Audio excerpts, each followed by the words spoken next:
Hi, good morning. It's great to be sharing the word with you this morning. And I've had this word very much similar to what Pastor Joe brought a few weeks ago about stop and give the direction. Let God give the directions. I think that's the word she brought. And the Christian journey is like on a road trip, basically. And we need to watch for signs. Road signs are good if we observe them, and I'm probably not the best driver around, and I've seen a few yellow and black plastic bags through the door, and as you may know. And one of my friends in the choir said to me, "Lockdown is really a way of saying slow down. Basically, life has been too fast and we need to stop." And so really two very very important signs I'm bringing this morning is one is a stop sign, is we need to stop maybe and think about how our journey has been, and we need to look out of how we're going to move from here going forward. It's time to reflect, for example, on life's events in 2020, the successes and the failures that we may have gone through, and more so those things that are pleasing to God. I would say to myself, I need to stop.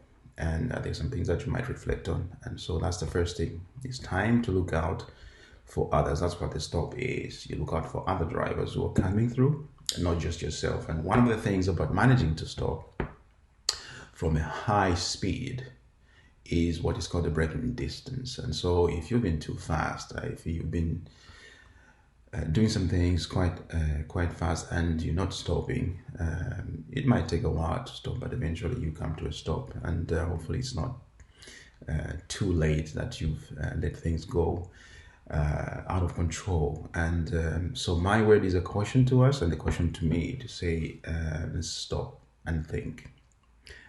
Maybe it's unforgiveness, maybe it's procrastination, the things that I hold on and keep postponing and I need to do, but I can't do them because I just haven't stopped to think about things. And it may be complacency, it may be anything else, but the word is let's just stop and start to think about how we move forward.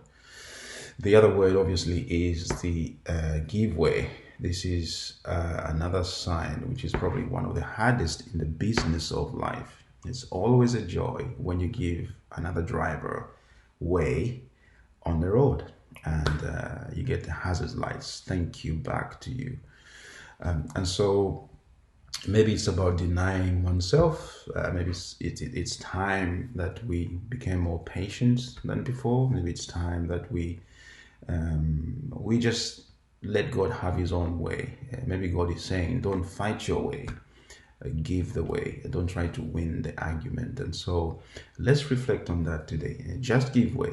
Also give God the way, because we know that God is the way, the truth, and the life. And sometimes our ways are not his ways, and our thoughts are not his thoughts. And so just these two signs. There are more other signs we can talk about, but please stop and think, see where you're going, let God have his way in the plans that you may have going forward, and give God the way, because he knows how we can navigate life. And so be blessed this morning, and let this word take root in your life in Jesus' name. Thank you.